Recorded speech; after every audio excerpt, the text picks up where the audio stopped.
J'ai déjà fait souvent allusion à Arcane 17 en relation avec les autres grands textes autobiographiques de Breton. Nadja, Les vases communicants et L'amour fou. Et si l'on peut, nous avons parlé du problème des genres que l'on peut distinguer à l'intérieur de la production littéraire de Breton. Le poème proprement dit, le texte automatique, le manifeste, etc. Et nous avons aussi le texte narratif. Mais Arcane 17 est un texte narratif qui est particulier. Nous avons vu que dans ces textes narratifs, il y avait de grandes différences d'approche, de grandes différences stylistiques. Arcane 17, si nous essayons de le caractériser par rapport au texte précédent, d'abord se manifeste par l'absence d'illustration. Alors que les trois textes précédents ont des illustrations dont nous avons vu le rôle essentiel. Et je vous ai parlé aussi du rôle que jouent les illustrations dans certains autres textes de Breton, en particulier dans le surréalisme et la peinture, et naturellement l'anthologie de l'humour noir. Ici, Breton renonce aux illustrations. Évidemment, la première raison, ça peut être des raisons économiques. Breton, au moment où il écrit et où il publie ce texte, se trouve aux États-Unis. Il ne sait pas quand il rentrera en France. Il commence à écrire ce texte au moment où se déroule, de l'autre côté de l'océan, la libération de Paris. Et par conséquent, il espère pouvoir revenir en France dans un certain temps. Mais il ne connaît pas du tout la date exacte. Alors, il va publier ce texte d'abord dans une maison d'édition américaine, une maison de New York, une grande librairie de New York qui s'appelle Brentanos. Et il y a évidemment des difficultés, mais ce n'est pas un argument décisif, ce n'est jamais ces arguments extérieurs, s'ils jouent un rôle, s'ils vont pouvoir servir d'ailleurs de déclencheur à certaines vagues de l'inspiration poétique, on ne peut jamais les prendre comme explication suffisante. En effet, à peu de temps de là, Breton a publié chez le même éditeur à New York la seconde édition du surréalisme et la peinture, qui était, elle, abondamment illustrée. Non, il y a évidemment quelque chose d'autre. C'est que le texte est beaucoup moins lié à la rencontre de lieux vérifiables que les textes précédents.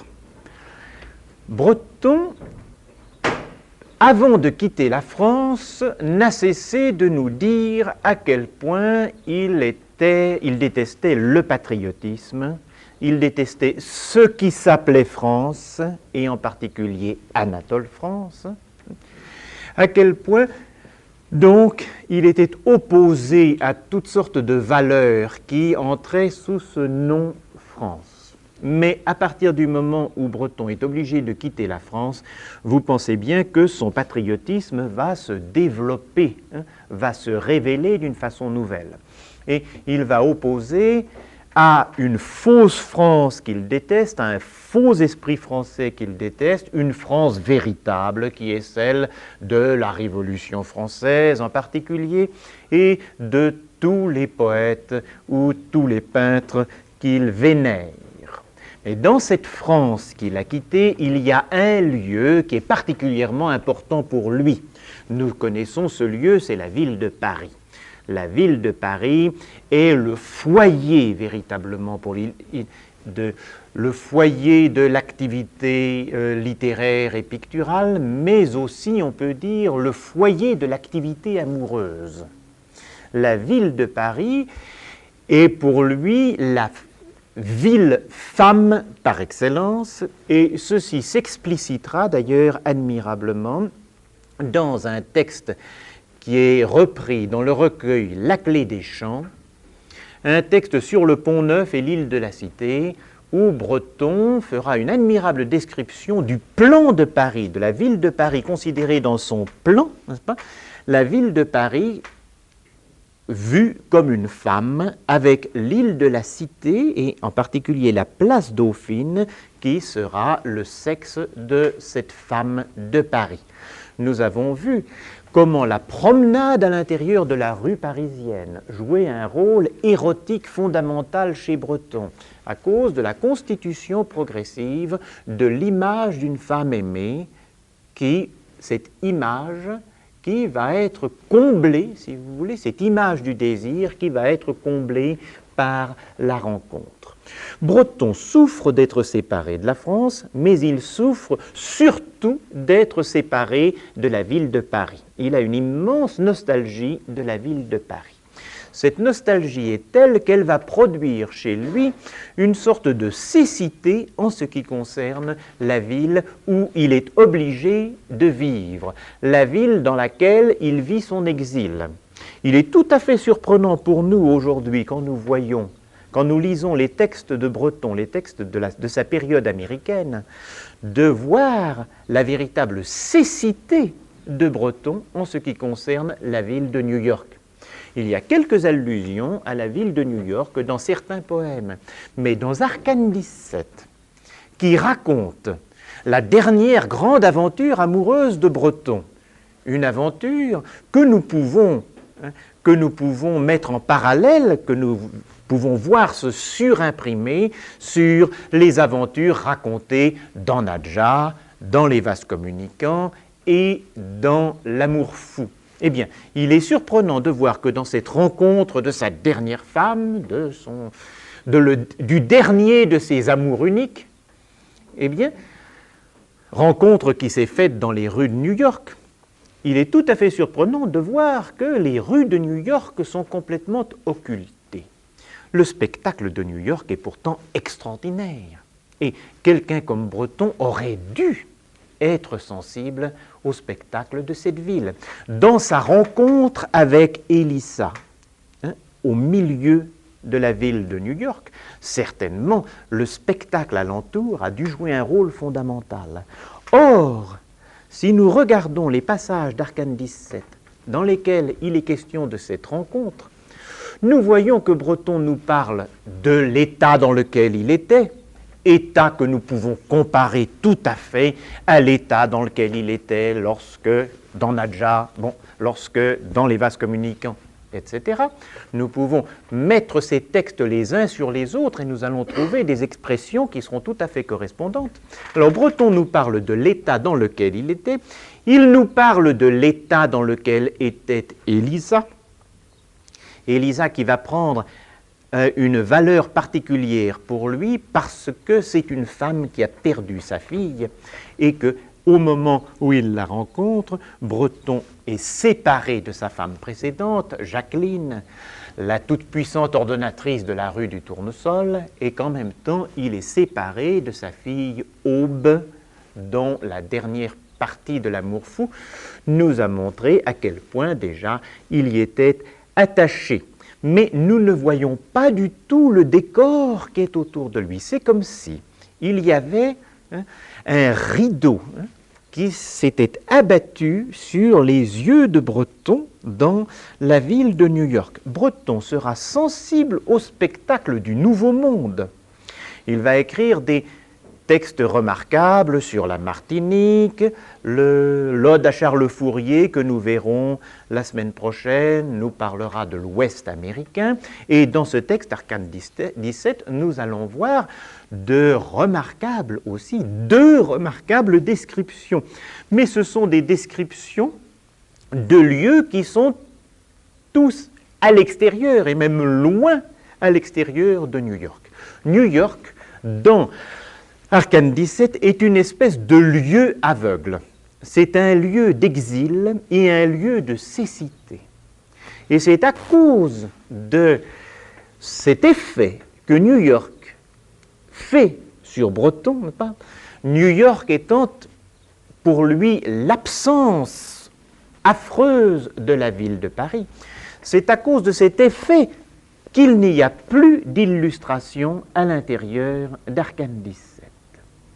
Par contre, je viens de vous dire, il y a deux lieux qui jouent un rôle fondamental dans cet ouvrage. Cet ouvrage est constitué, pour une fois, non pas de 3, mais de 2 parties. C'est une sorte de diptyque. La première partie est plus courte et elle est en quelque sorte une esquisse de la seconde. Le texte est daté 20 octobre 1944, Percé, Sainte-Agathe.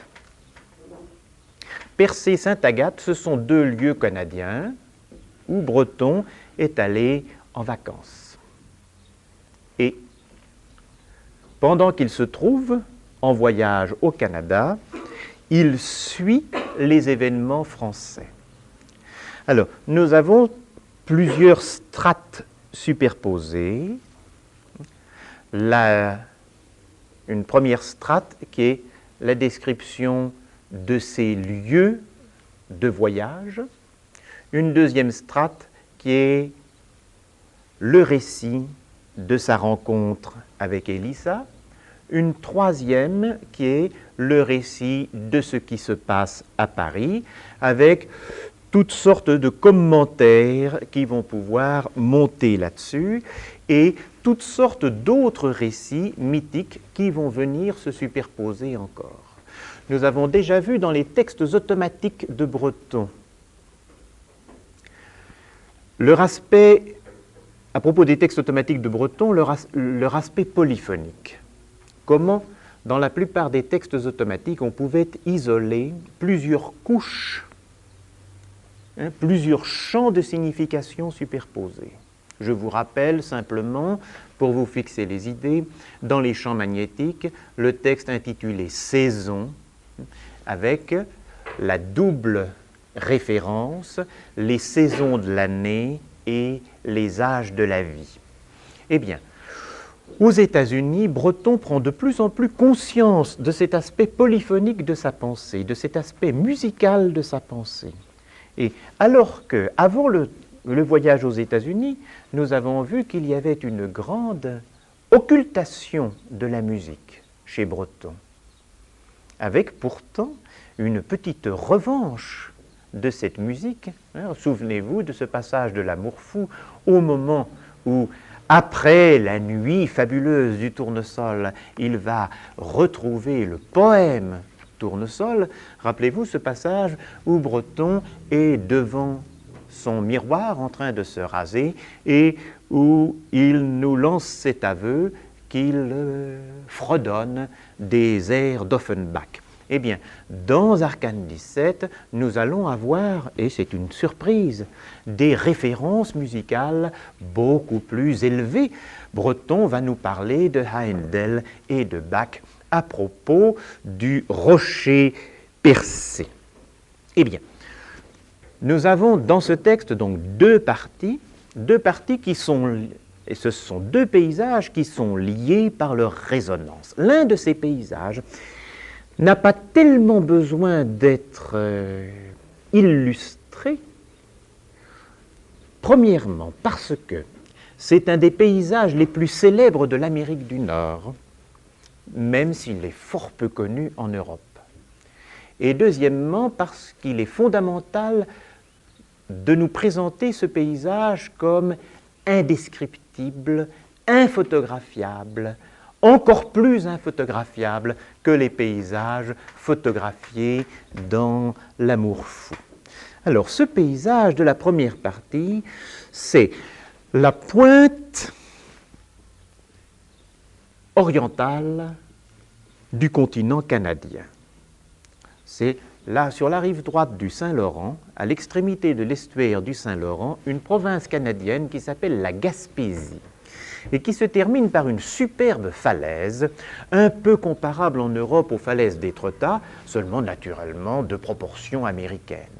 Une immense falaise qui nous donnera l'image d'une gigantesque muraille avec des stratifications innombrables.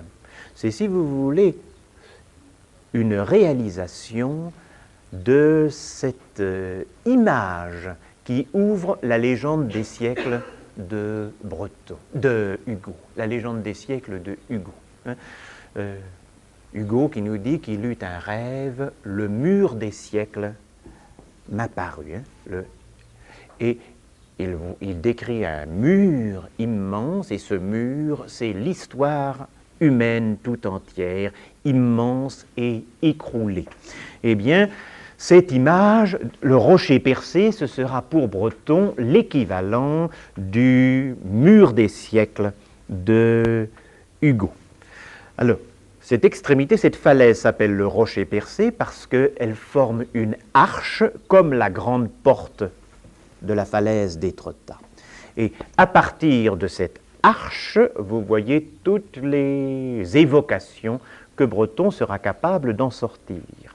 Mais cette arche immense du rocher percé est rendue encore beaucoup plus significative pour Breton parce que, en face de cette pointe, qui est, vous le comprenez bien, pour Breton, l'Orient de l'Occident.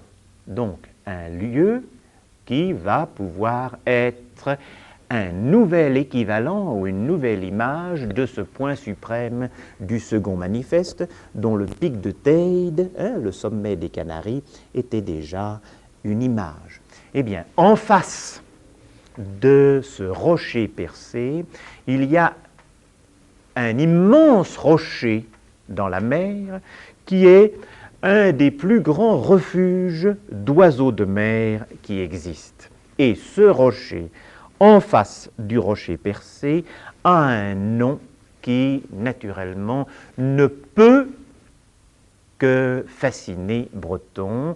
Ce rocher s'appelle l'île Bonaventure. Dans cette île Bonaventure, vous reconnaissez naturellement un des lieux parisiens qui ont le plus fasciné Breton, c'est le boulevard Bonne Nouvelle, dont je vous rappelle le rôle qu'il joue dans Nadja, et je vous rappelle aussi l'épigraphe de l'Immaculée Conception, prenons le boulevard Bonne Nouvelle et suivons-le. Alors, l'île Bonaventure, ce sera une édition agrandie et illuminée du boulevard Bonne Nouvelle de Paris. Alors, nous avons donc d'abord, première partie, une image fondamentale que Breton aurait pu nous donner, mais il y renonce parce que non, il faut que les gens aillent voir cet Orient de l'Occident et cette Nouvelle-France. Il faut que les lecteurs aillent entendre l'île Bonaventure. L'expression Bonaventure, dans l'esprit de Breton, va évidemment se lier tout de suite à une expression un peu plus vaste qui est l'expression diseuse de Bonaventure. La diseuse de Bonaventure, la voyante, il faut aller entendre cette Bonaventure, cette bonne nouvelle. Ainsi le texte commence: dans le rêve d'Élisa, cette vieille gitane qui voulait m'embrasser et que je fuyais, mais c'était l'île Bonaventure. La vieille gitane, c'est la diseuse de Bonaventure. Et cette diseuse de Bonaventure à laquelle, dans le rêve d'Élisa, Breton essaie d'échapper, Breton se rend compte que, naturellement, c'est Élisa elle-même, et derrière cette diseuse de Bonaventure, nous voyons se profiler d'autres femmes de Breton, les voyantes de la lettre aux voyantes, et évidemment Nadja, qui a tout à fait le comportement d'une diseuse de Bonaventure. Dans la seconde partie, nous avons une autre image qui, elle, était encore plus difficile à donner. Dans la seconde partie du texte, Breton est à sa fenêtre et par sa fenêtre, il voit un paysage. Un paysage qui est tout à fait simple. C'est une colline avec quelques arbres et puis des ruisseaux qui vont vers un étang. Et la nuit tombe sur ce paysage et des étoiles commencent à apparaître. Et c'est au moment où la nuit tombe et où on ne voit presque plus que les étoiles que les choses deviennent les plus importantes. Cette fenêtre, ce rectangle de la fenêtre est identifié par Breton à la 17e lame du tarot, au 17e arcane majeur du tarot avec lequel les diseuses de Bonaventure font leurs prédictions. J'ai ici sur la couverture de cette édition, j'ai la 17e lame du tarot dans la version dite de Marseille, qui n'est pas celle que Breton avait à sa disposition. Nous verrons demain, nous étudierons demain en détail cette carte à jouer et cette carte à deviner l'avenir et la réalité. Nous verrons qu'elle ne concorde pas tout à fait avec l'image que nous avons ici.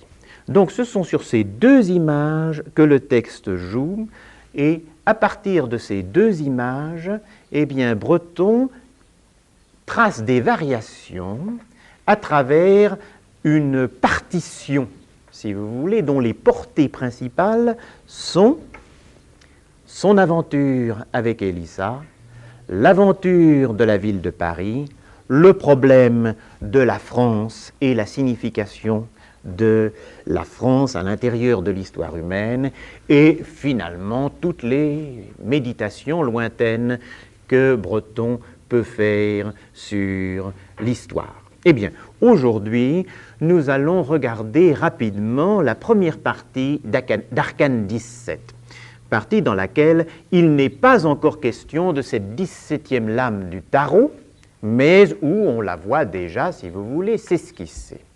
Cette première partie, c'est une visite commentée à l'île Bonaventure, au-delà du rocher percé. Et Breton nous raconte son voyage en bateau avec les drapeaux.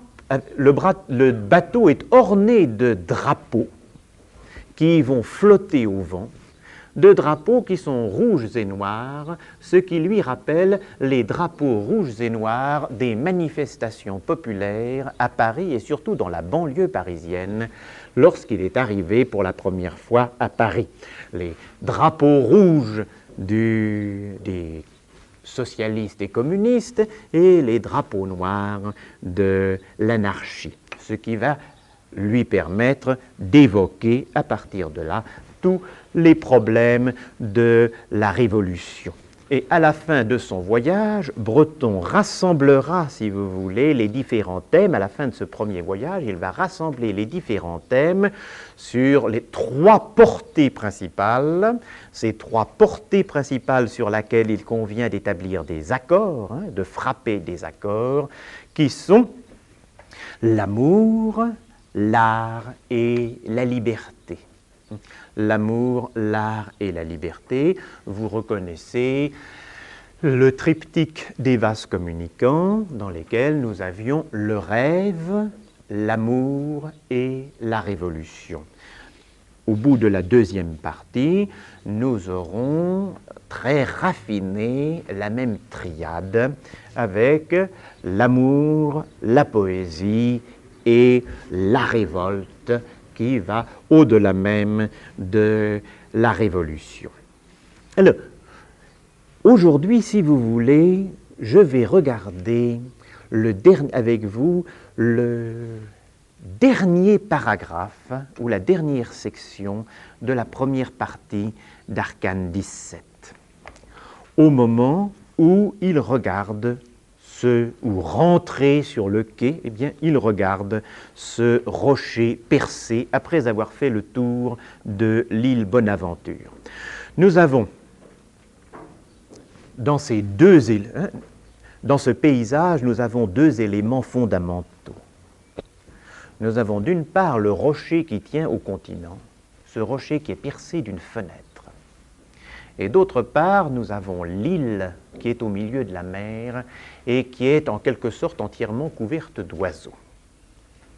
L'île entièrement couverte d'oiseaux, et avec ce thème des oiseaux, nous avons le thème de la littérature qui vient, et de la parole qui va pouvoir s'envoler.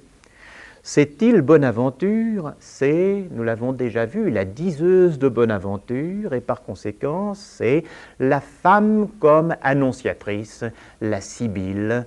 Ce sera donc à la fois Nadja et Élissa.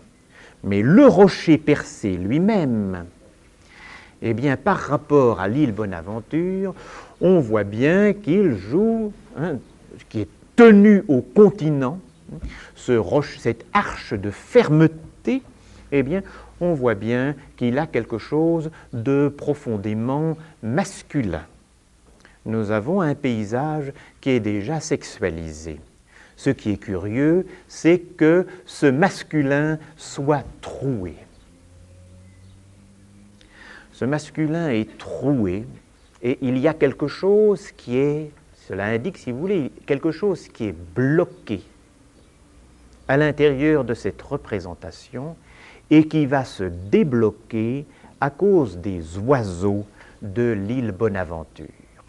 Dans la deuxième partie, nous verrons demain, lors du commentaire de la 17e lame du tarot, Breton va nous redire le mythe égyptien d'Isis et Osiris. Isis, vous le savez, qui sera capable de récupérer les morceaux du corps de son époux. Osiris, qui a été coupé en 14 morceaux, ce qui, on le sait, correspond aux 14 régions de l'Égypte antique. Et Isis recherche ces morceaux les uns après les autres et va réussir à les rassembler pour faire un corps vivant, pour redonner vie à son époux. Mais les 14 morceaux ne constituent pas la totalité du corps d'Osiris, parce que, nous précise Breton, la partie qui sert à la génération a été entièrement dévorée par les poissons. Et il s'agira par conséquent de retrouver cela. Le corps d'Osiris, eh bien, est percé, il lui manque quelque chose, et seule la magie d'une femme peut lui rendre cela.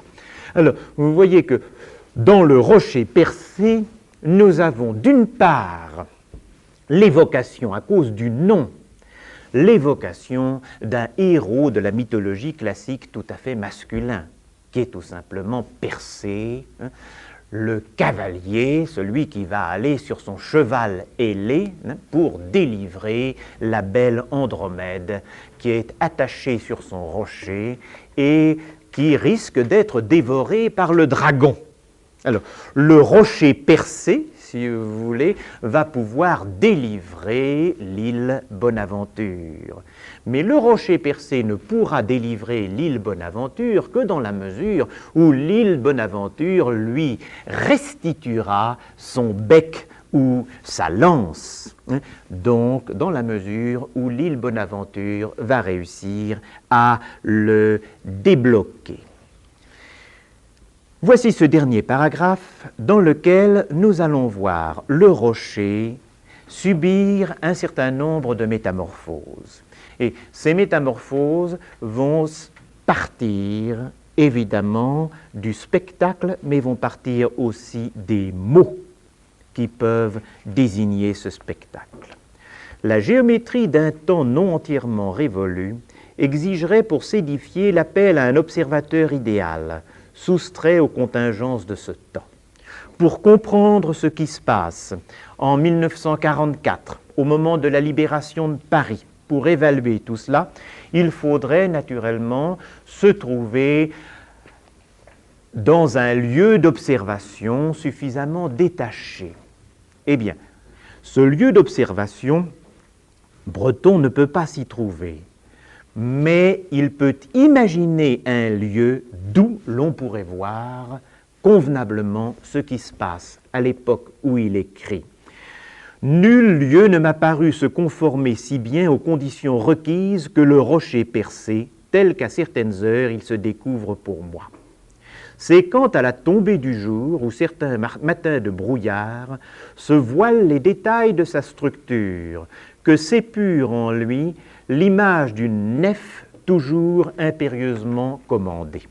Le rocher va se délivrer, si vous voulez, de ses attaches continentales pour devenir un navire qui évidemment pourra aller faire le tour de l'île Bonaventure, pourra aller explorer véritablement l'île Bonaventure. Vous voyez comment le mot arche, qui décrit le trou du rocher percé, va être transformé pour devenir un navire, comme dans l'expression l'arche de Noé. Ce navire qui sera le navire du salut, le navire à l'intérieur duquel ce qui vaut la peine d'être conservé de l'espèce humaine, de l'histoire humaine et même de tout le spectacle de la nature va trouver refuge. L'Amérique ayant joué pour Breton pendant la guerre ce rôle d'arche de Noé, puisque la ville de Paris n'a pas réussi à résister aux attaques du dragon, puisque la nef de la ville de Paris est en ce moment engloutie, pendant des années a été engloutie, elle commence seulement à ressurgir. Vous savez que les armes de la ville de Paris, c'est un navire, c'est une nef avec une inscription latine qui nous déclare qu'elle flotte, qu'elle se balance, mais qu'elle n'est jamais engloutie, du moins pas totalement engloutie. Et que s'épure en lui l'image d'une nef toujours impérieusement commandée. À bord, tout signale le coup d'œil infaillible du capitaine, mais d'un capitaine qui serait un magicien aussi. C'est que le bâtiment, tout à l'heure dépourvu de ses agrès, semble tout à coup frété pour le plus vertigineux des voyages au long cours. On explique en effet que l'eau qui s'accumule en automne dans les crevasses du rocher y gèle pendant l'hiver, entraînant la distension continue de l'écorce qui se marque par des éboulis annuels de 300 tonnes environ. Le rocher, donc, apparaît comme un navire qui va partir pour un long voyage. Ce long voyage, c'est le voyage même du temps. C'est le voyage de l'histoire humaine. Les stratifications du rocher percé sont tout à fait l'équivalent des stratifications de l'histoire humaine, telles qu'on les voit dans la vision de Victor Hugo, si vous voulez. Et ce navire va se promener sur les flots du temps. Et il va faire un voyage qui est le voyage jusqu'à sa destruction. Il va faire un voyage jusqu'à un naufrage futur. En effet, les géologues sont capables de supputer le temps que va durer ce rocher. Les experts en ces matières ne nous ont bien entendu pas fait grâce de l'opération arithmétique puérile qui, une fois évalué le poids total du rocher à 4 millions de tonnes, permet de déduire le temps global qu'il doit mettre à disparaître, soit 13 000 ans. Donc, nous saisissons le navire au milieu d'un voyage qui a duré très longtemps et qui va durer encore 13 000 ans. Si peu autorisé que soit ce calcul, il n'en a pas moins la vertu de mettre l'énorme bâtiment en marche, de le pouvoir de moteur dont la puissance soit en rapport avec le très lent et pourtant très sensible processus de désagrégation qu'il subit. Il est beau, il est émouvant que sa longévité ne soit pas sans terme, et en même temps qu'elle couvre une telle succession d'existences humaines. Dans sa profondeur, on n'a plus que le temps de voir naître et mourir une ville comme Paris, où des coups de feu retentissent en ce moment jusqu'à l'intérieur de Notre-Dame, dont la grande rosace se retourne. Les coups de feu qui éclatent à l'intérieur de Notre-Dame, ce sont les coups de feu de la libération de Paris.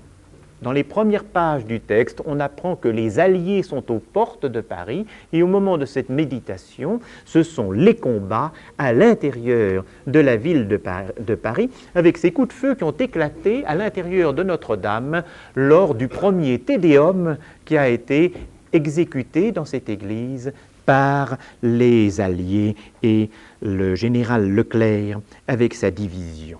Vous voyez que le rocher se transforme en un navire. Et il se transforme en un navire pour devenir une image agrandie de la ville de Paris. La ville de Paris elle-même est toute pleine de stratification. Et la ville de Paris va pouvoir être située à l'intérieur d'une histoire qui est plus vaste. Histoire humaine d'abord, mais aussi histoire générale de la nature, l'homme devant être situé à l'intérieur de l'ensemble des animaux. Et voici que cette grande rosace vire et gire dans le rocher. Sans nul doute, ces coups marquaient un signal convenu, car le rideau se lève. Et voici un spectacle qui apparaît à l'intérieur du rocher. Cette grande rosace est évidemment identifiée à l'arche, au trou du rocher percé. Ce trou qui va apparaître comme une scène de théâtre, sur laquelle maintenant le rideau se lève. On a soutenu que devant le rocher percé, la plume et le pinceau devaient s'avouer impuissants, et il est vrai que ceux qui sont appelés à en parler le moins superficiellement croiront avoir tout dit quand ils auront attesté de la magnificence de ce rideau, quand leur voix soudain plus grave aura tenté d'en rendre l'éclat sombre, quand ils auront pu mettre quelque ordre dans la modulation de la masse d'air qui vibre dans ces tuyaux magistralement contrariés. Mais faute de savoir que c'est là un rideau, tous les plis apparaissant comme un rideau, ici c'est l'arche du trou qui apparaît comme une image de l'immense théâtre que va révéler la levée de toute la surface de ce rocher, surface qui est l'histoire telle que nous la connaissons, et à l'intérieur du texte, nous aurons une critique très forte de l'histoire telle qu'elle est enseignée dans les écoles en France, et le rideau que constituent en particulier les manuels scolaires par lesquels on enseigne l'histoire, et en particulier leurs illustrations. Mais faute de savoir que c'est là un rideau, comment se douterait-il que son écrasante draperie dérobe une scène à plusieurs plans? Alors, nous allons entrer à l'intérieur du rocher percé, nous allons soulever une première surface comme un rideau. Vous voyez que le rocher percé va devenir peu à peu transparent. Le trou qui est à l'intérieur est l'image de la transparence générale que le rocher devrait acquérir. Vous retrouvez là le thème de la maison de verre, de la maison semblable au cube de Selgem, le thème que nous avons déjà trouvé de l'univers transparent ou du salon au fond d'un lac, le thème qui est développé considérablement à l'intérieur des textes de Poisson soluble. Dans la deuxième partie, nous reverrons ces épisodes sous-marins.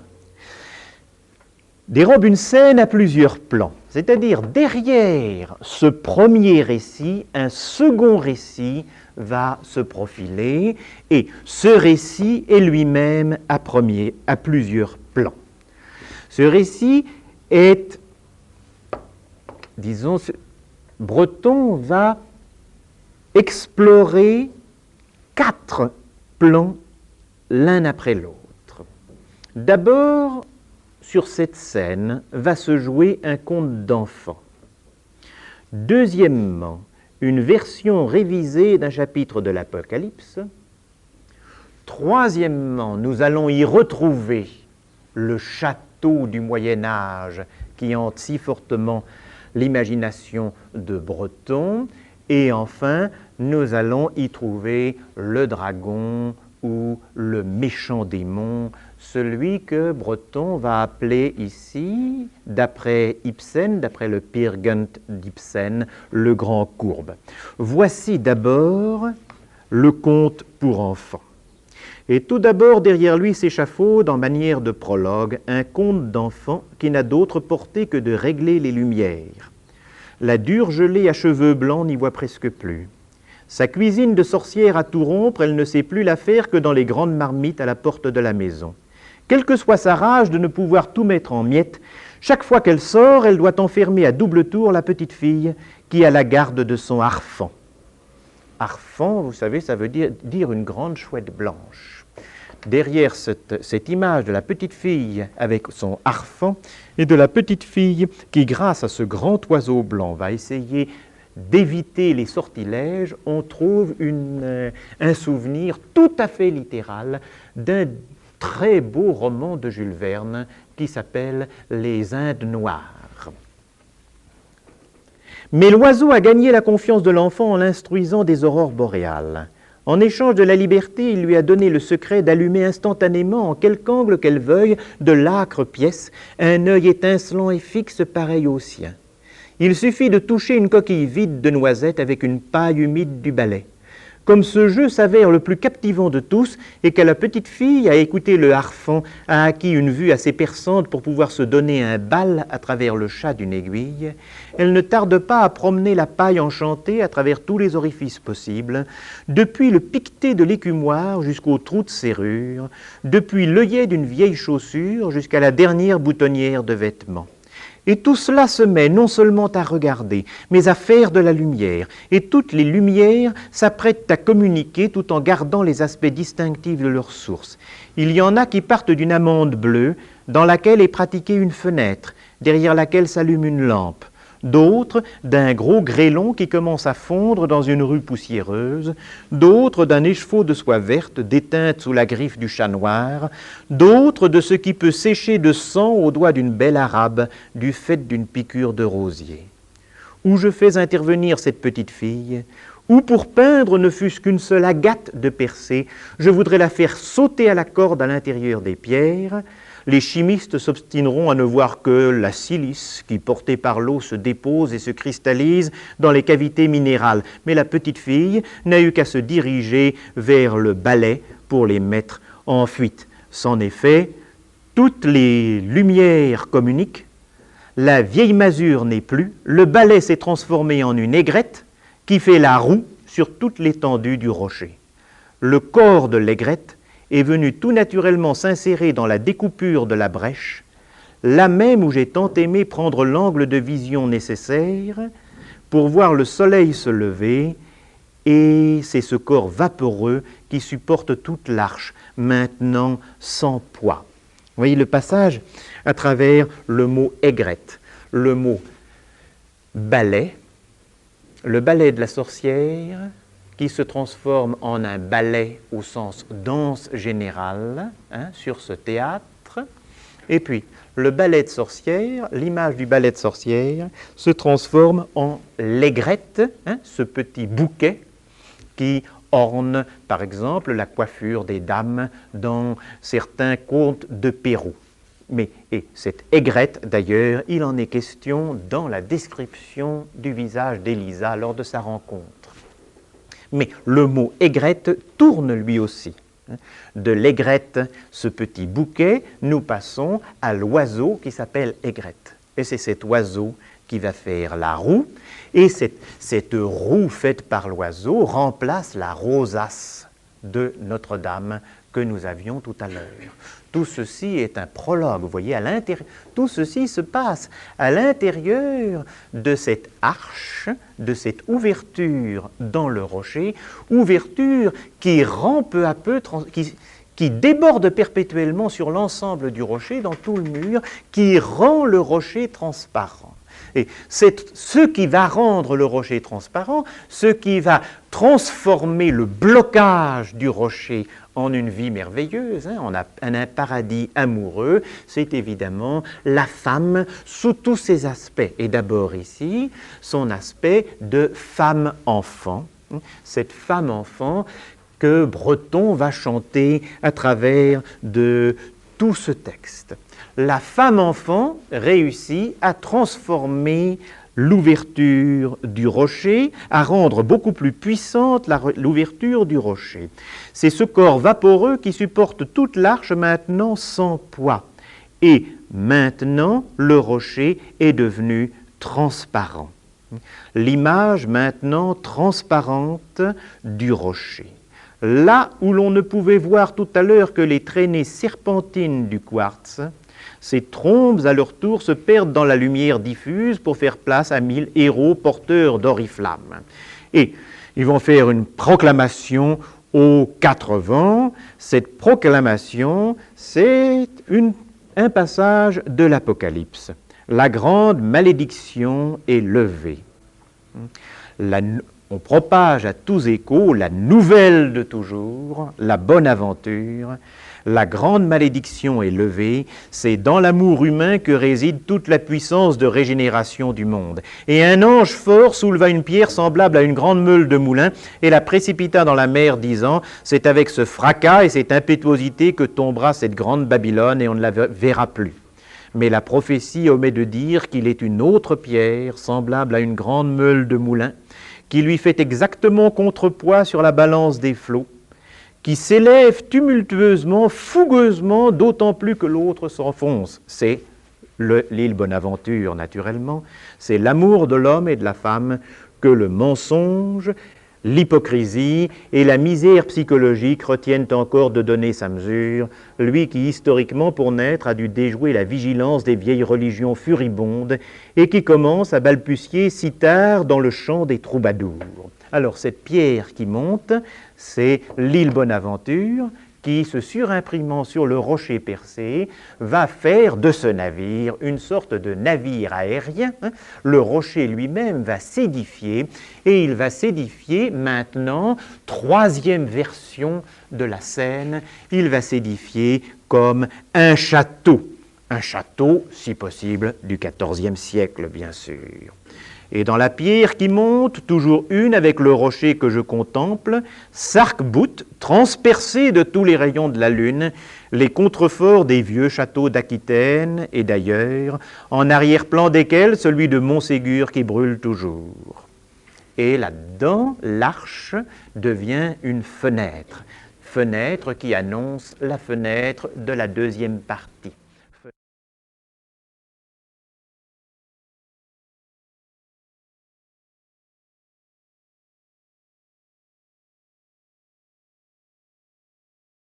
La 2e partie d'Arcane 17 concerne fondamentalement, semble-t-il, ce qui est désigné par le titre, c'est-à-dire une carte à jouer, ou plus exactement, une carte à dire la bonne aventure, une des lames du tarot classique.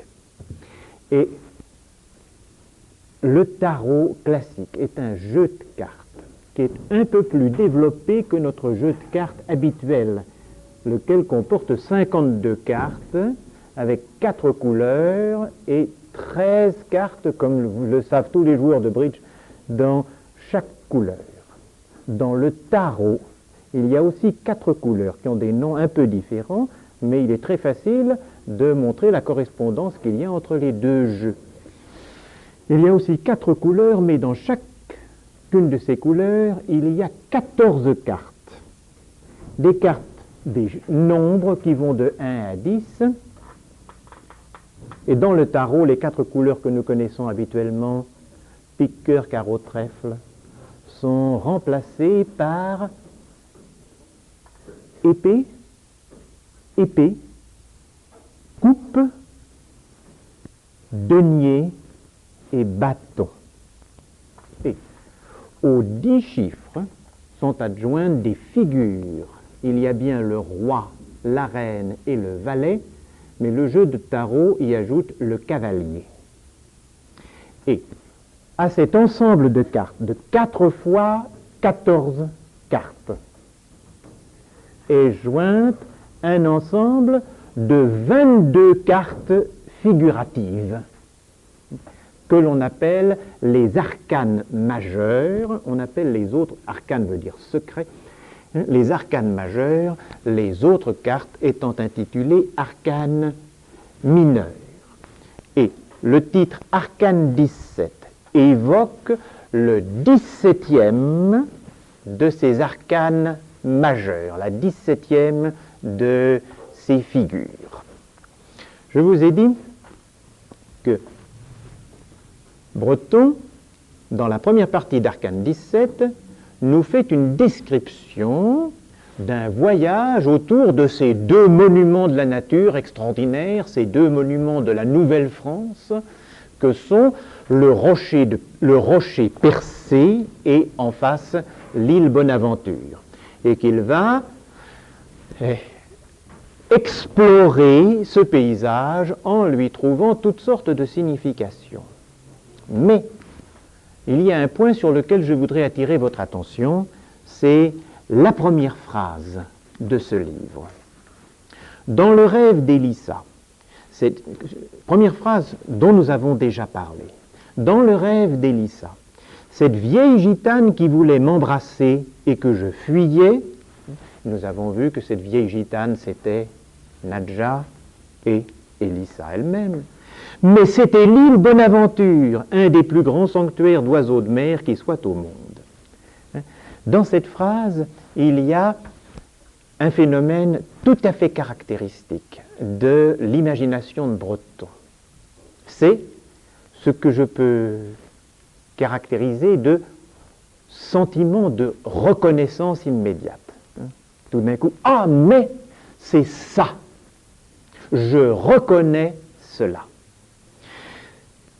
Élissa lui raconte un rêve et tout d'un coup elle dit, ah mais voilà, cette personne qui est dans le rêve, c'est ce que nous avons vu dans la journée précédente. De même, dans d'autres textes, Breton, lorsqu'il raconte un rêve ou lorsqu'il regarde un rêve qu'il vient d'écrire, eh bien se dit tout d'un coup, ah mais cette personne qui est dans le rêve, c'est cela. Alors, c'est cela qu'il reconnaît. Et nous avons un cas de reconnaissance émerveillé, particulièrement remarquable dans L'Amour fou. C'est après la nuit du tournesol, le lendemain matin, si vous voulez, c'est un peu la même situation que dans ce texte, mais ici c'est très estompé, on en reconnaît tout juste une trace, mais je crois que c'est quelque chose qui est essentiel. De même, dans la nuit, après la nuit du tournesol, le lendemain matin, lorsque Breton est en train de se raser, tout d'un coup, il se dit « Mais c'est le poème que j'ai écrit il y a déjà tant d'années. C'est le poème Tournesol qui se trouve dans Clair de terre. » Eh bien, nous avons de même ici, le paysage, c'est quelque chose qui remplit un rêve. Nous avons vu déjà ce sentiment de reconnaissance d'un objet désiré. Breton, qui lors de sa promenade à Paris, constitue peu à peu l'objet de son désir et qui tout d'un coup le reconnaît dans une femme qui entre, que ce soit Jacqueline qui entre dans un restaurant et qui produit un effet extraordinaire, ou que ce soit Élissa qu'il rencontre dans les rues de Paris. Eh bien, Breton s'aperçoit que la nuit, la promenade qu'il a faite dans la nuit du tournesol, cela correspond au poème qu'il a écrit des années auparavant. Par conséquent, il y a une structure commune. La promenade faite pendant la nuit du tournesol, c'est une promenade désirée depuis longtemps, obscurément désirée depuis longtemps, et qui se réalise enfin. C'est ce désir de promenade qui s'est déjà manifesté dans la rédaction du poème La nuit du tournesol. Après de nombreuses promenades à l'intérieur de Paris, il y a un certain nombre d'éléments, si vous voulez, de termes du langage promenade qui ont été combinés pour cette structure qui est la structure du poème Tournesol. Cette structure du poème Tournesol, Breton va la reconnaître dans la réalité. C'est parce que cette nuit réalise la structure déjà esquissée dans le poème que cette nuit est tellement merveilleuse. Vous voyez que le hasard objectif, c'est donc la reconnaissance à l'intérieur de la réalité d'une structure qui a été longuement élaborée par la subjectivité du poète. Cette structure, c'est une femme.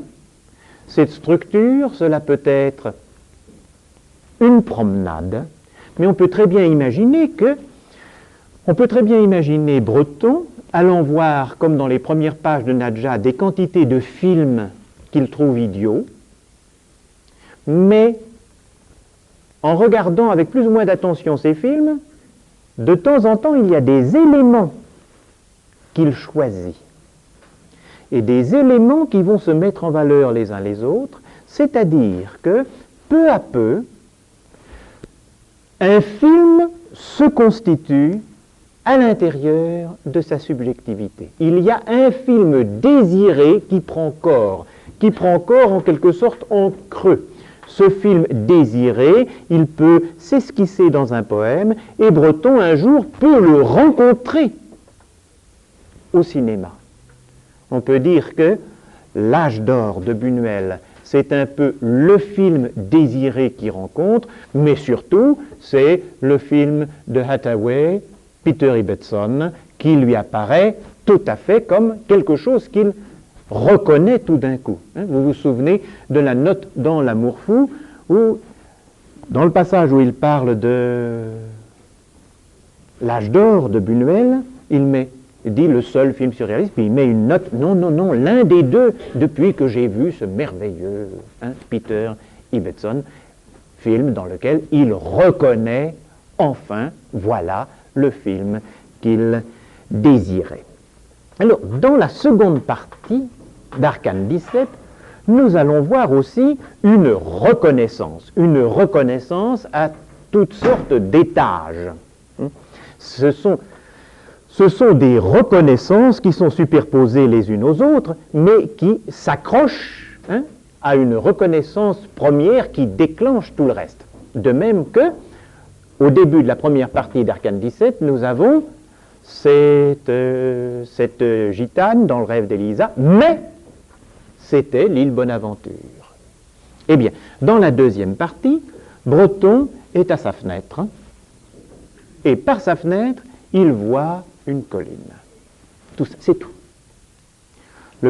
Sur le paysage, il y a des arbres, des saignées dans la forêt qui est sur la colline, qui peut-être sont destinées à former des pistes de ski pour l'hiver, et puis il y a un étang, et avec des ruisseaux qui vont vers cet étang.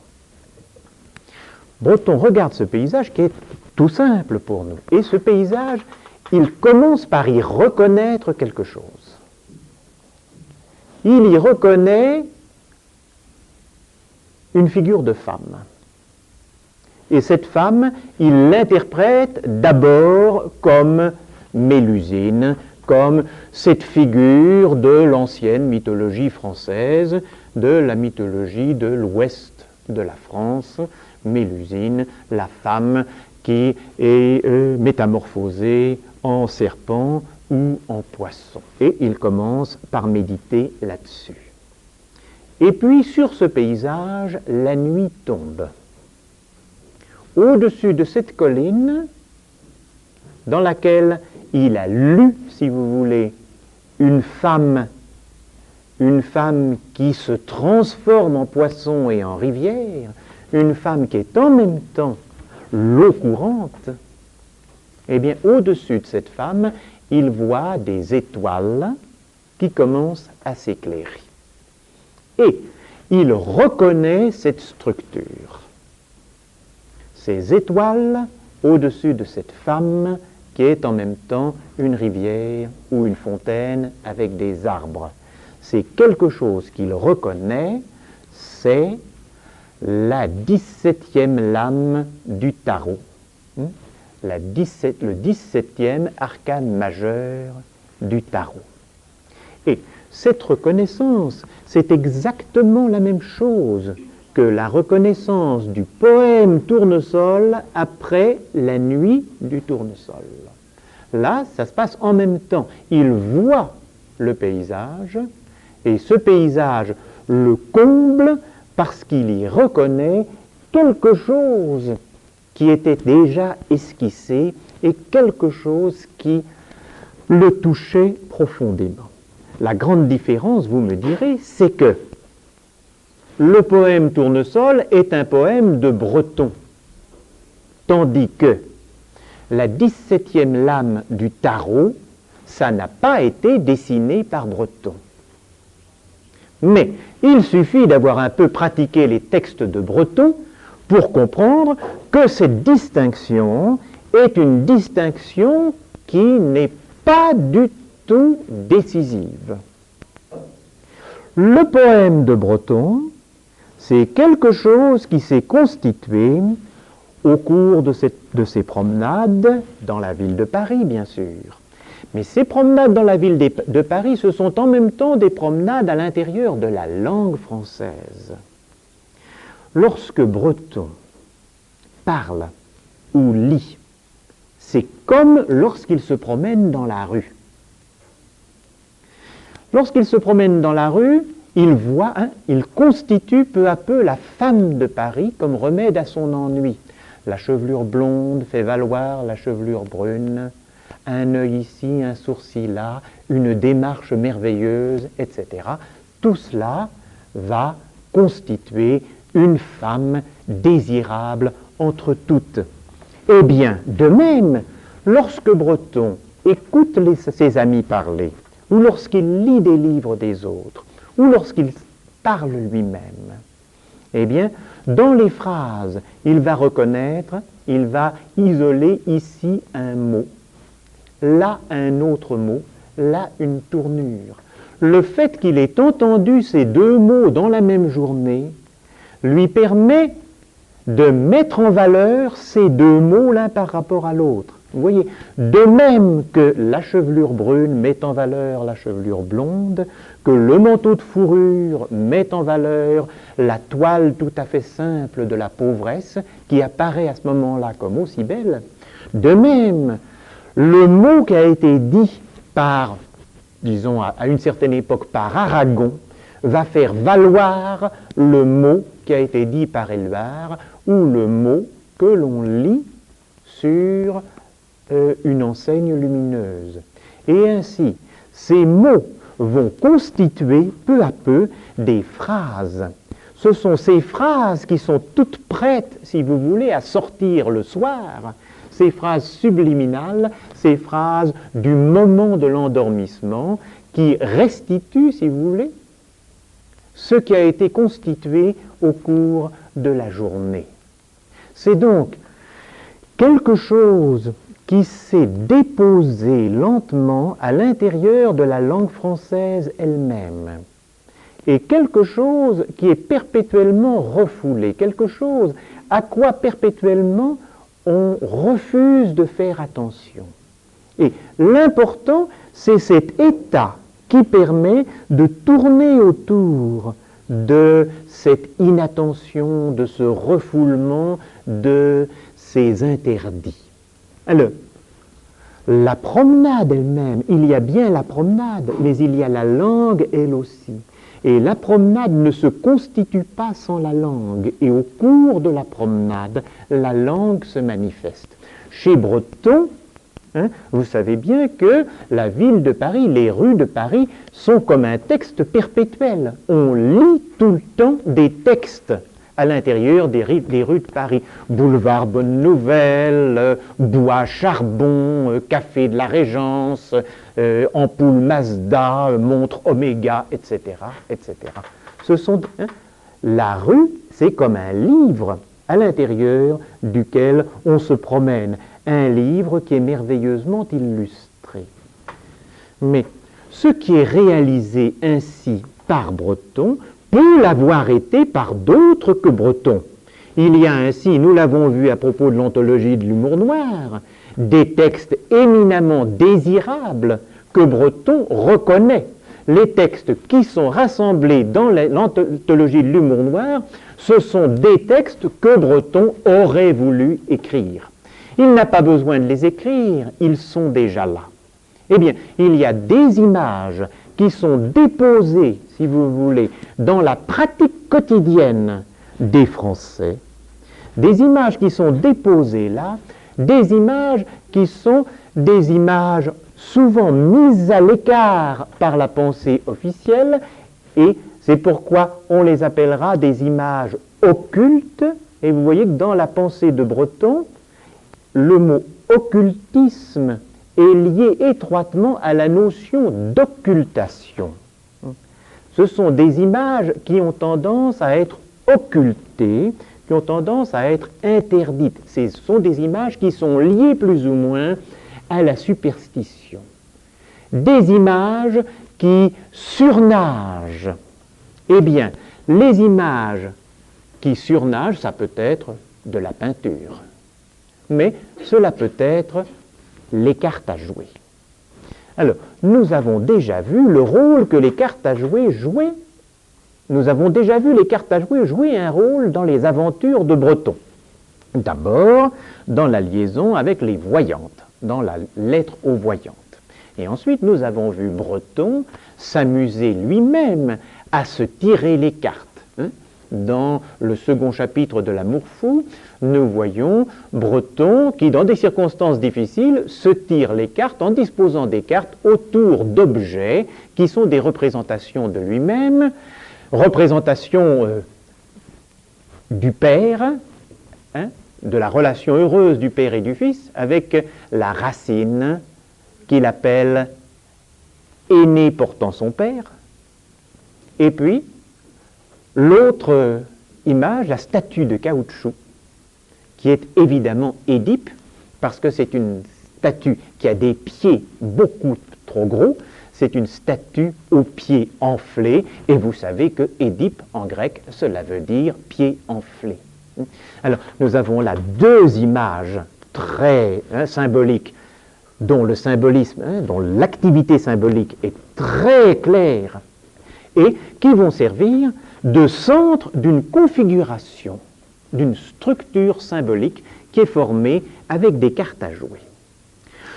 Dans le jeu de cartes habituel, le jeu de 52 cartes avec lequel nous jouons au bridge, il y a un certain nombre d'aspects qui déplaisent à Breton. Ces aspects qui déplaisent à Breton, c'est le côté, si vous voulez, ancien régime. C'est le côté qui déplaisait déjà aux révolutionnaires de 1789 qui avaient essayé de transformer le jeu de cartes. Mais vous savez que cette transformation du jeu de cartes par les sans-culottes n'a pas eu de lendemain et que nous sommes revenus aux rois, aux reines et aux valets alors que l'on avait essayé de s'en débarrasser. Pendant la guerre, lorsque Breton se réfugie à Marseille, avant de partir aux États-Unis, eh bien, il s'ennuie à l'intérieur d'un château, et là, il faut trouver un moyen de s'occuper. Avec un certain nombre d'autres surréalistes ou parasurréalistes, ils décident de jouer. Ils jouent entre eux, ils font des jeux surréalistes comme le cadavre exquis, etc. Mais il y a certains surréalistes qui trouvent qu'un des meilleurs moyens de faire passer le temps, c'est de jouer aux cartes. Alors, ils se mettent à jouer beaucoup aux cartes. Mais pour rendre le jeu de cartes plus intéressant, ils vont inventer un nouveau jeu de cartes. Un jeu de cartes qui n'ait pas les inconvénients du jeu de cartes traditionnel. Un jeu de cartes dans lequel il n'y aura plus ni roi, ni reine, ni valet. Au nombre des expériences qui ont pu requérir les surréalistes à Marseille, figure en bonne place l'établissement d'un jeu de cartes qu'on puisse tenir pour adapter à ce qui nous occupe sur le plan sensible aujourd'hui. Alors, il parle de l'histoire de la carte à jouer et il rappelle que il rappelle que les 4 couleurs de des cartes à jouer traditionnelles représentent 4 classes de la société d'Ancien Régime. Que les piques représentent les nobles, les cœurs représentent le clergé, le carreau représente la bourgeoisie et le trèfle représente le peuple, les paysans. Alors, comment ce symbolisme s'est-il installé, etc., ça c'est quelque chose qui est assez compliqué, sur lequel je n'insiste pas. De même, dans le tarot traditionnel, les épées représentent la noblesse, les coupes représentent le clergé, les deniers représentent la bourgeoisie et les bâtons représentent les paysans. Vous voyez que là, c'est encore plus clair. Et Breton parle de ces interprétations qui sont bien connues et dont fait état déjà l'article de la grande encyclopédie dirigée par Diderot au XVIIIe siècle, dans son article sur le jeu de cartes. Alors, il parle de toutes ces interprétations et il faudrait changer tout ça. Alors, il destitue le roi et la reine de leur couronne et il décharge intégralement l'ancien valet de son rang subalterne. C'est ainsi que nous avons été conduits à adopter, correspondant aux 4 préoccupations modernes que nous tenions pour majeures, 4 nouveaux emblèmes, à savoir signification amour, emblème flamme. Et puis, nous savons bien, nous connaissons 3 des préoccupations majeures. Nous savons ça par cœur. Amour, rêve et révolution. Et la 4e, c'est ce qui, combiné avec le rêve, va donner une forme supérieure encore, qui va permettre le jeu suprême dont parlait Mallarmé, c'est la poésie. Alors ce qui, combiné avec le rêve, permet l'activité poétique et la véritable transformation du monde, c'est la science, c'est la connaissance. Ainsi, nous avons 4 couleurs. Ces 4 couleurs s'appellent flamme, étoile, roue et serrure et signifient amour, rêve, révolution, connaissance. Et ce qui est les figures, alors au lieu de roi, reine, valet, nous avons génie, sirène, mage, et puis ensuite 10, etc. Et ce qui est très important là-dedans, c'est que le jeu de cartes apparaît comme une structure tellement forte dans notre société que Breton nous dit il faut pouvoir jouer à de nouveaux jeux avec ces cartes, mais il est indispensable de pouvoir continuer à jouer aux anciens avec ces cartes-là. Et les génies, les sirènes et les mages, au lieu d'être appelés Charles, Alexandre, David, etc., comme dans nos cartes, alors vont avoir des noms de grands et grandes surréalistes, de grandes figures surréalistes. Par exemple, dans la couleur flamme, le génie est Baudelaire, la sirène est la religieuse portugaise et le mage est Novalis. Dans la connaissance, la serrure, alors le génie est Hegel, la sirène est Helen Smith et le mage est Paracels, etc. Ce qui est amusant, c'est de voir que quelques années plus tard, de même qu'après la Révolution, le vieux jeu de cartes réémerge après les jeux des sans-culottes, eh bien, de même chez Breton, après cette constitution d'un nouveau jeu de cartes qui soit le jeu surréaliste, le vieux jeu de cartes, un jeu plus ancien encore, ou qui a une allure plus traditionnelle encore, le jeu de tarot va surnager. Et vous voyez que ces images du jeu de tarot, ces images vont être l'exemple, et les combinaisons que l'on peut faire avec elles vont être l'exemple même de ce qui se passe à l'intérieur de l'activité surréaliste. Ça n'a jamais été la théorie que Breton a donnée de cela. Mais vous voyez, le rapprochement est extrêmement éclairant. Le jeu de cartes nous permet d'avoir des éléments qui sont, comme on dit, discrets, c'est-à-dire qui sont mobiles les uns par rapport aux autres. Et que fait la voyante, la diseuse de Bonaventure, avec les cartes soit de son jeu de 52, soit avec son tarot, mais surtout avec son tarot. La diseuse de Bonaventure va utiliser ces éléments pour en faire des rangées ou des figures qu'elle va être capable de lire comme des histoires. C'est ainsi qu'elle va appliquer des structures narratives qui peuvent être caractérisées par la suite de 4 cartes, ou par une suite de 10 cartes, ou par une croix formée par 10 cartes, etc. Vous pouvez étudier dans les dans les travaux sur l'art de tirer les cartes, littérature populaire s'il en est, et en général sur très mauvais papier, eh bien, vous pouvez étudier ainsi toutes sortes de structures narratives fondamentales. Et ces structures narratives, ce sont celles qui vont permettre d'établir la communication, le dialogue entre la voyante et celui ou celle qui vient la consulter. C'est-à-dire qu'il va y avoir des structures profondément désirées, des structures désirées, ou au contraire des structures qui vont être menaçantes, des structures négatives, des structures que l'on va chercher à éviter.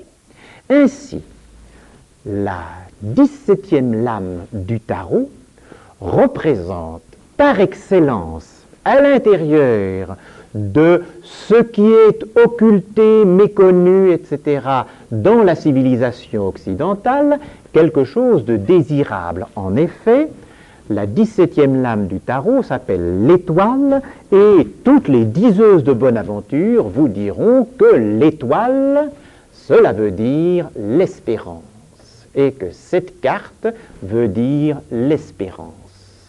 Est-ce que cela ne vous rappelle pas quelque chose? Nadja, bien sûr. Breton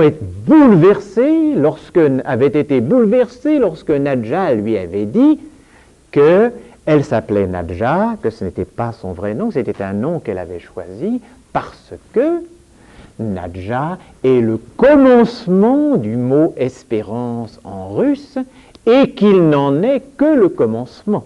Commencement du mot espérance en russe, la révolution de 17, etc. Mais malheureusement, ce n'en était que le commencement.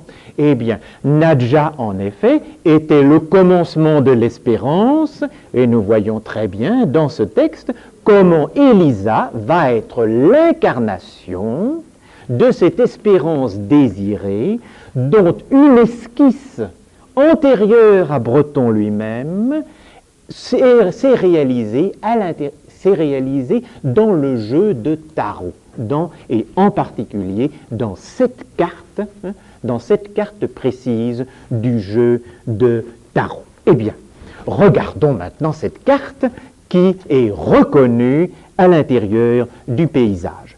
Elle est décrite par Breton très précisément. J'aurais voulu vous apporter un jeu de tarot.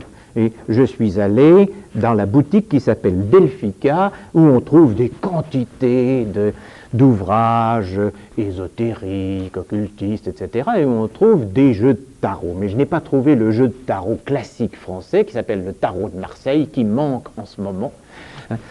J'ai trouvé des tarots espagnols, des tarots romantiques, etc., mais ça n'était pas suffisant pour faire des études sérieuses sur les textes de Breton. Alors, voilà maintenant, à la tombée de la nuit, la vraie nuit, la nuit de Novalis, en opposition à la nuit ignoble qui est celle de la guerre, voilà le moment où les étoiles apparaissent dans le cadre et où Breton reconnaît l'arcane 17. C'est toute la nuit magique dans le cadre, toute la nuit des enchantements. Les parfums et les frissons s'extravasent de l'air dans les esprits. Tout à fait une citation de Baudelaire. La grâce de vivre fait en sourdine vibrer ses flûtes de pan au bas des rideaux, etc. L'image se précise graduellement en 7 fleurs qui deviennent des étoiles alors que la partie inférieure reste vide. Les 2 plus hautes étoiles sont de sang. Elles figurent le soleil et la lune. Les 5 plus basses, alternativement jaunes et bleues, comme la sève, sont les autres planètes anciennement connues. Alors, il est minuit, etc. Et puis, soudain, au milieu de ces cette étoile une autre étoile beaucoup plus brillante, qui est l'étoile même de l'espérance, dont les branches sont rouges et jaunes, qui est à la fois Lucifer, porte-lumière, la canicule, Sirius, etc., arrive et vient illuminer le paysage. Et une fois que cette étoile a illuminé le paysage, il retrouve dans le bas du paysage l'image de la femme. Se découvre dans sa nudité une jeune femme agenouillée au bord d'un étang qui répand de la main droite le contenu d'une urne d'or, pendant que de la main gauche, elle vide non moins intarissablement sur la terre une urne d'argent. De part et d'autre de cette femme, qui par-delà Mélusine est Ève, et est maintenant toute la femme, frémit à droite un feuillage d'acacia, tandis qu'à gauche, un papillon oscille sur une fleur. J'ai cherché longuement dans diverses boutiques si je pouvais retrouver le tarot exact, qui était un tarot exactement conforme à celui qu'avait Breton lorsqu'il écrivait Arcane 17. Parce que dans le tarot de Marseille classique, eh bien, l'image n'est pas tout à fait celle que Breton décrit. Voilà l'image, voici la carte à jouer, avec une grande étoile au milieu qui a 16 branches. Et puis, ici une étoile rouge, enfin 2 étoiles rouges ici, et puis ici, qui ont toutes 8 branches. Ici, il y a les 5 étoiles supplémentaires. Et puis, ici, nous avons une femme avec une longue chevelure et qui verse d'une main avec une urne rouge, de l'autre avec une urne bleue, et ça arrive dans un étang.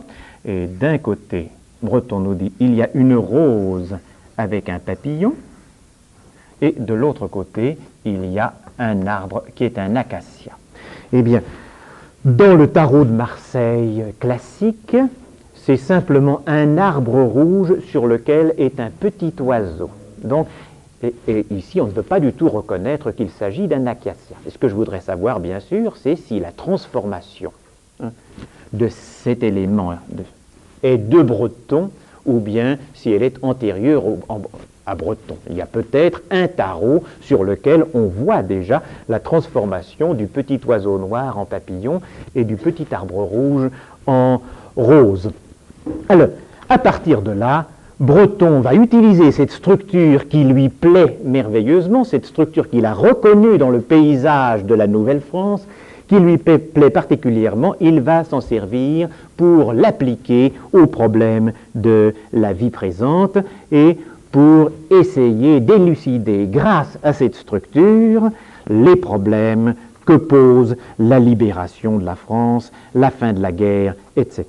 Alors, évidemment, dans cette femme qui verse l'eau, Breton reconnaît Nadja, et ces étoiles vont être les étoiles de la libération, non seulement au sens historique de 1944, mais dans tous les sens que Breton peut lui donner.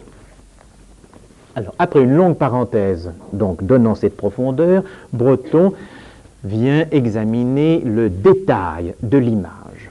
Et d'abord l'opposition entre le ruisseau de droite et le ruisseau de gauche, le ruisseau rouge et le ruisseau bleu, qui sont reliés très évidemment aux 2 étoiles qui sont ici, qui sont le soleil et la lune. Nous aurons donc un ruisseau masculin et un ruisseau féminin. C'est la structure que nous avons déjà vue dans le Rocher percé et l'île Bonaventure, avec cette solution que l'île donne au fait que le rocher est percé. Ce manque qui va se transformer en une vertu, puisqu'il va se transformer en transparence. Alors, Breton fait parler les 2 ruisseaux. Le ruisseau de gauche, je brûle et je réveille, j'accomplis la volonté du feu, etc. Et puis le ruisseau de droite, j'enchante et je multiplie, j'obéis à la fraîcheur de l'eau. Alors, évidemment, on pourrait faire une analyse de ce diptyque, mais on voit tout de suite donc qu'il s'agit de l'homme et de la femme. mais pour que l'homme et la femme se réunissent dans le bonheur de l'étoile, il va falloir triompher d'un assez grand nombre d'obstacles. Alors il y a des signes qui sont donnés par l'arcane 17 pour nous aider. Il y a d'abord la rose qui va nous annoncer toutes sortes de choses. La rose dit que l'aptitude de régénération est sans limite. Elle fait valoir que l'hiver, avec toutes ses rigueurs et ses souillures, ne peut jamais être tenu que pour transitoire. Et puis le papillon. Le papillon qui va être une image de l'activité surréaliste. En effet, le surréaliste est celui qui réussit à butiner, si vous voulez, à l'intérieur de ces champs ou de ces jardins que sont la ville de Paris, la langue française, le musée du Louvre, etc., pour constituer de nouveaux objets, pour réussir à trouver l'élixir de la métamorphose. Et cette image du papillon est particulièrement forte pour Breton à ce moment-là, à cause de la découverte qu'il a fait de la pensée de Fourier aux États-Unis. La lecture qu'il a fait des œuvres de Fourier, parce que Fourier ajoute aux passions que l'on connaît déjà de l'âme humaine, à l'ancienne psychologie, il ajoute un ensemble de 3 passions. Je ne peux pas faire le détail de la psychologie de Fourier, ce serait beaucoup trop compliqué, mais il ajoute 3 passions qui sont des passions organisatrices, qui sont des passions structurantes. Ces 3 passions, il les appelle la kabbaliste, la composite et la papillonne. Et la kabbaliste, c'est la passion qui nous fait organiser des stratégies, qui nous fait organiser les événements en des suites qui vont permettre d'arriver à certains résultats. La composite, c'est la passion de ceux qui veulent toujours ajouter un aspect d'une chose à un autre aspect. La passion de ceux qui ne se contenteront pas de l'œil, par exemple, mais qui voudront aussi que l'oreille soit satisfaite. Donc, l'art qui ne s'adresse qu'à l'œil ne les satisfera pas. Il faudra un art dans lequel il y ait des éléments visuels et des éléments auditifs, etc. Et enfin, la papillonne, c'est, si vous voulez, la passion de la variété et la passion de la variation. Donc, c'est une passion qui va faire qu'on ne s'arrêtera jamais quelque part, mais qu'on cherchera toujours à transformer les choses. Et puis, nouvelle grande parenthèse, et Breton revient au tarot pour nous parler de l'arbre qui est à droite. C'est cet arbre qui est particulièrement dangereux. Cet arbre est un acacia, c'est-à-dire c'est un arbre qui a des épines. Alors, l'arbre se met à grandir. Que se passe-t-il? L'acacia se rapproche jusqu'à occuper tout le champ. Ne dirait-on pas qu'il écarte de ses bras les montants de la fenêtre? Prodige, il marche sur moi, il va me renverser, je fais un rêve. À l'intérieur de cette description, donc, il va y avoir un rêve. Et ce rêve est extrêmement curieux. Ce rêve est formé de 3 parties. Nous avons d'abord une description assez énigmatique, et puis ensuite nous reconnaissons dans le second paragraphe la légende d'Isis et d'Osiris, et dans le 3e paragraphe nous avons la réunion du corps d'Osiris, des 14 morceaux du corps d'Osiris. Vous voyez que nous nous trouvons à l'intérieur encore là de l'imagination du tarot, avec les 14 cartes dans chaque couleur. La réunion de ces 14 morceaux qui est réalisée par la déesse et qui vont arriver, dans la suite du texte, à reconstituer l'étoile, qui est la superposition, l'étoile centrale avec ses 16 branches, est la superposition de 2 étoiles, une étoile masculine, si vous voulez, une étoile féminine. C'est cette étoile qui est la poésie, laquelle réunit à la fois l'amour et la révolution, à la fois le rêve et la connaissance. Mais ce qui est tout à fait curieux dans le début de ce rêve, c'est que d'une façon dont Breton sans doute n'a pas conscience, il nous est possible de reconnaître une structure, une image qui se promène beaucoup dans la société occidentale en général aujourd'hui, mais qui se promène particulièrement dans la société américaine. Nous jouons beaucoup aux cartes et ainsi nous distribuons des cartes les uns aux autres. Les cartes passent de main en main, les cartes font des combinaisons, etc. Mais il y a d'autres images qui passent de main en main et qui ont à peu près le même format que des cartes à jouer et qui sont aussi illustrées avec des images de grands hommes, très souvent, et qui par conséquent constituent une sorte d'histoire élémentaire, de concentré de l'histoire d'un pays. Par exemple, en France, circulent des images sur lesquelles on voit Pascal, Voltaire, etc. Ce sont les billets de banque. Des images dont nous nous servons beaucoup, mais que nous ne regardons pas beaucoup. Eh bien, parmi ce jeu de cartes bancaires, il y a une image qui, depuis longtemps, est considérée comme par excellence la monnaie. C'est le dollar. Et il y a un recto du dollar avec une figure. Et vous savez que sur le billet de 1 dollar, on voit le portrait de Washington. Sur le billet de 2 dollars, on voit Jefferson. Sur le billet de 5 dollars, on voit Lincoln, etc. Et ça va jusqu'à Franklin pour 100 dollars. Bon. Mais il y a le verso du dollar, si vous voulez. Il y a l'aspect refoulé du dollar, le côté refoulé du dollar. Ce côté refoulé du dollar va exprimer le malheur de Breton aux États-Unis. Cette nuit, pour lui, Breton, les États-Unis, c'est la nuit. Hein, c'est une nuit avec toutes sortes d'étoiles, évidemment. Mais c'est tout de même la nuit. C'est une nuit dans laquelle il ne peut rien lire dans la rue. Car Breton ne sait pas l'anglais. Breton n'a jamais lu les auteurs anglais qu'en traduction, et il n'a pas été capable du tout, il n'a pas eu envie d'ailleurs, il n'a pas été capable d'apprendre l'anglais aux États-Unis. Et par conséquent, dans la rue, il est comme un aveugle.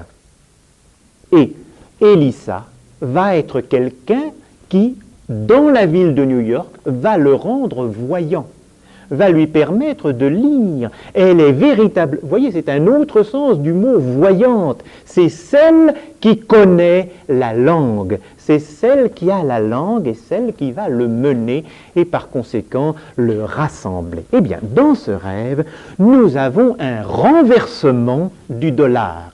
Et le début de ce rêve, dans le début de ce rêve, vous pouvez reconnaître toute la structure qui se trouve sur le verso du dollar, à plusieurs chiffres, mais enfin, le billet de 1 dollar.